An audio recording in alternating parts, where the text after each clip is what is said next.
मैं गोविंद राम चौधरी जी को आमंत्रित करता हूं। आप महासचिव हैं कुंभाराम फाउंडेशन राजस्थान के, आप जयपुर से पधारे हैं। आपका मंच के ऊपर अभिनंदन है, स्वागत है सर। आइए और अपना उद्बोधन दें श्री गोविंद राम जी चौधरी।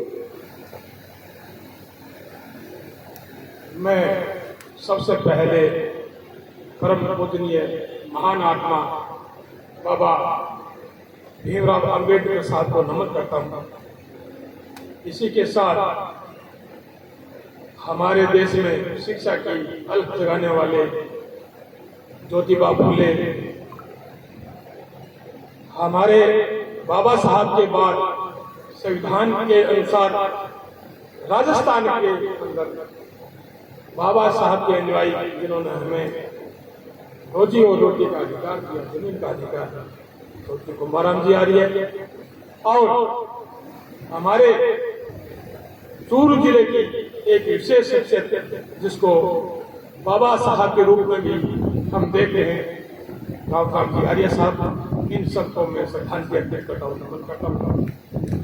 इसके साथ आज के इस सर्व समाज के आयोजन के लिए एक पहली शुरुआत एक ऐसी चिंगारी उठाने वाले जुझारू और संघर्षित योद्धा रामभक्त जी सिहाग साहब,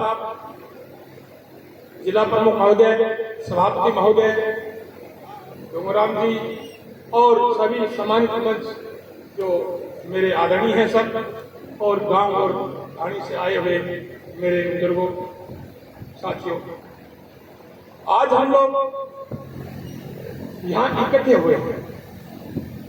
हम सिर्फ इसलिए इकट्ठे नहीं हुए कि हम बाबा साहब को नमन करें चले।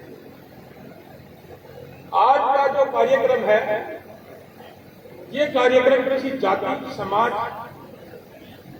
पार्टी, धर्म, सब चीज से जो ये सर्व समाज का कार्य, संख्या बल कम होने का कारण एक ही है कि हर जगह कार्यक्रम हो रहे।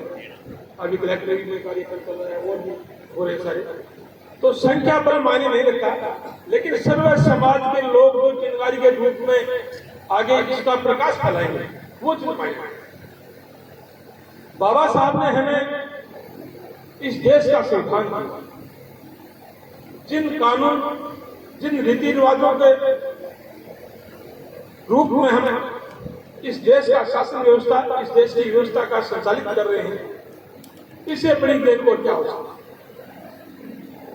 एक ऊपर खापड़, अंधाधुंध जंगलों में भटकने वाले प्राणी सही रास्ते पर कानून के रूप में काम कर रहे हैं। ये बाबा साहब के बारे में पूर्व वक्ताओं ने जो कहा, वो एक संस्था थे, वो एक विचारधारा थे। अगर उनको कोई ये समझे कि वो दलित के घर में पैदा हुए, दलित के घर में पैदा होना और एक राष्ट्र के निर्माण में भूमिका निभाकर संविधान बनाना, इससे बड़ा योगदान तो महान आत्मा क्या हो सकता है। इसलिए वो सर्व समाज के और पूरे राष्ट्र के निर्माण के निर्माता था। बाबा साहब ने कहा, शिक्षित बनो, संगठित रहो, संघर्ष करो।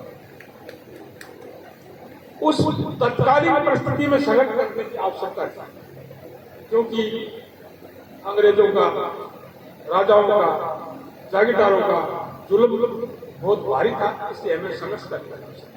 लेकिन आज हमें बाबा साहब का जो तीसरा वाक्य है, उसके अंदर हम चेतना करने की जरूरत है, हमें जागृति पैदा करने की जरूरत है। और जागृति अगर हमें आ गई तो फिर यूं समझो, हमारा जो समाज है, हमारी जो युवा पीढ़ी है, उसका भविष्य सोचो। क्यों कि हम भविष्य के, हमें जाति, पार्टी, धर्म टुकड़ों में बांट रखा है इन देश के उस वर्ग ने जिसका नाम लुटेरा वर्ग है, चापलूस और चालाक। कुंभाराम जी कहा करते थे कि वर्ग दो ही, एक कमेरा, दूसरा लुटेरा। एक कमा रहा है, दूसरा लूट रहा है। और ये सच्चाई है। जब तक हम संगठित नहीं होंगे, जब तक हम शिक्षित नहीं होंगे, अगर हमारे बच्चे शिक्षित हो गए, बाबा साहब का पहला सपना पूरा हो जाएगा। और शिक्षित होने के बाद में ये तय है कि हम संघ के गुरु होंगे, क्योंकि शिक्षित जो आदमी होगा वो विचार करेगा, वो सोचेगा तो संकित होगा। और संकित करने वाला व्यक्ति राजसत्ता की तरफ कदम रखेगा। राजसत्ता किसकी बात होती है? प्रजातंत्र के अंदर जो भविष्य होते हैं। और भविष्य कौन है? हम लोग, मेरा वर्ग।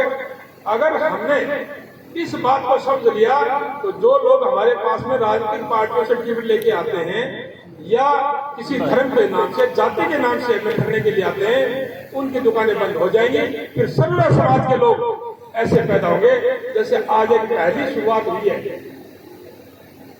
पहले कहते थे अम्बेडकर तो ऐसे ही होता, लेकिन आप तो जाट में बैठे, और भी राज्य के लोग बैठे, हरिजन भी भाई बैठे, सभी बैठे।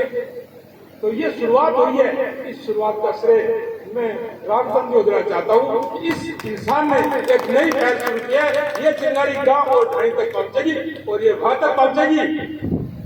बाबा साहब की विरासत के लोग और चौधरी कुंभाराम जी आर्य की विचारधारा के लोग जिस दिन राजस्थान में एक हो जाएंगे, राष्ट्रता आपके हाथ में होगी। कोई भी पार्टी आपके सामने बोना साबित हो जाएगी। तो इसलिए मैं राजस्थान के संदर्भ में 2 शब्द और कहना चाहूंगा। जब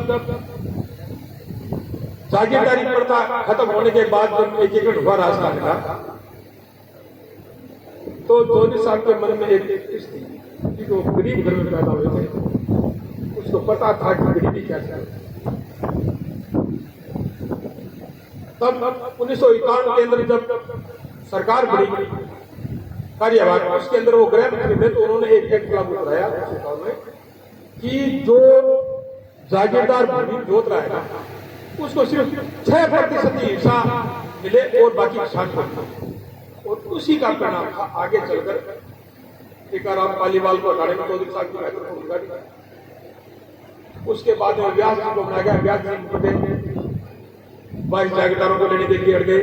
उसके बाद में मोहनलाल सुखाड़िया को मुख्यमंत्री बनाने में कुमाराम जी की बड़ी भूमिका रही। और उसके बाद ये एक्ट लागू हुआ कि जो किसान भूमि जोत रहा है वो मालिक है, एक पैसा नहीं लगा। पूरे हिंदुस्तान में राजस्थान का ऐसा उदाहरण है, इसलिए उसको बाबा साहब की अनुयायी के रूप में मानते हैं कि एक राजस्थानी ऐसा है, पूरे हिंदुस्तान में हर जगह किसान को टैक्स देना पड़ा, राजस्थान के अंदर 1 रुपया नहीं लगा।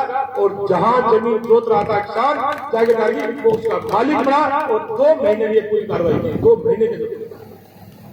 और उसके लिए हालांकि लेटर में 1 मिनट का और टाइम लेना चाहूंगा, क्योंकि पता तब चलता है जब उस बात को बताया जाए।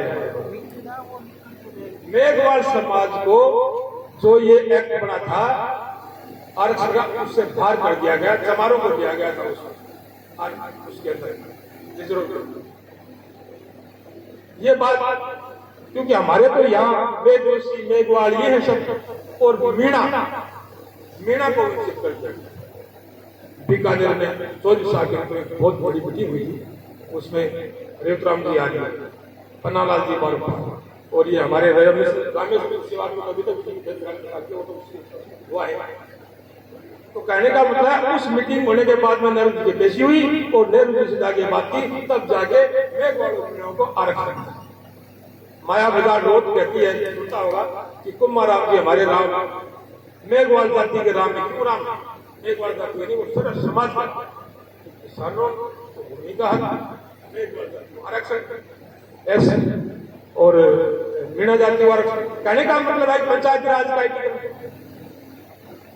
सहकारिता तो इतना बड़ा काम करने वाली महान हस्तियों को आज हम लोग भूलते जा रहे हैं।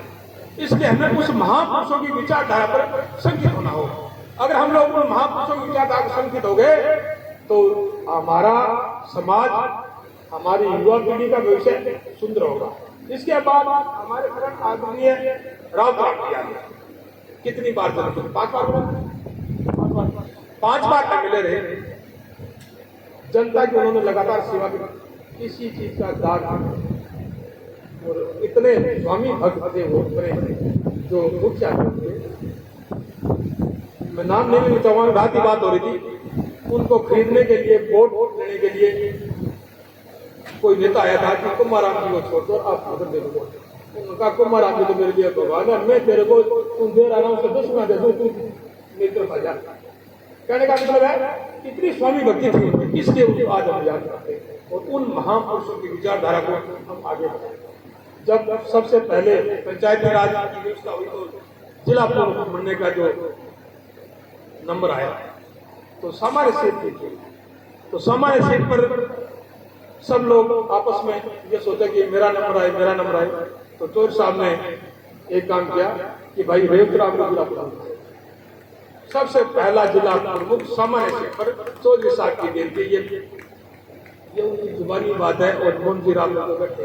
तो कहने का मतलब है ऐसी विचारधारा के लोग जिन्होंने सर्व समाज को अपना समाज माना, किसान वर्ग को किसान माना, किसान और मजदूर की कोई जाति नहीं है।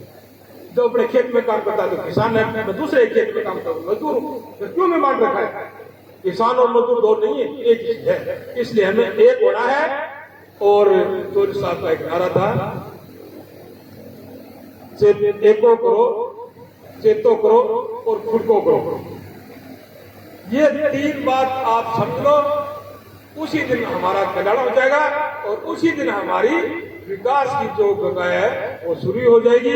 अब मैं अपनी वाणी को विराम देते हुए मैं फिर पुनः राम रतन का तो धन्यवाद करना चाहूंगा कि एक मिसाल जगाई है और मुझे पता है आने वाले 1 साल के अंदर गांव और ढाणी तक इस विचारधारा को ये पहुंचा देंगे। गांव में कमेटियां बना देगा और जब कमेटियों की जो बागडोर जिले में होगी, जिले की बागडोर जब जयपुर जाएगी ना, उस दिन देख लेना यहाँ धहलका मच जाएगा। और ये जो बैठे हैं सब ऐसी कमरों में और जो मुफ्त में राज कर रहे हैं आपके नाम पर, उनकी भी दुकानें बंद हो जाएंगी। इसी के साथ जय भीम, जय मूल निवासी, जय किसान, जय भारत, जय सरदार। मैं नारा लगाऊंगा बाबा साहब के लिए अमर रहने का। आप जोर से लगाएं ताकि आवाज उनके शहर तक पहुंचे। बाबा भीमराव अम्बेडकर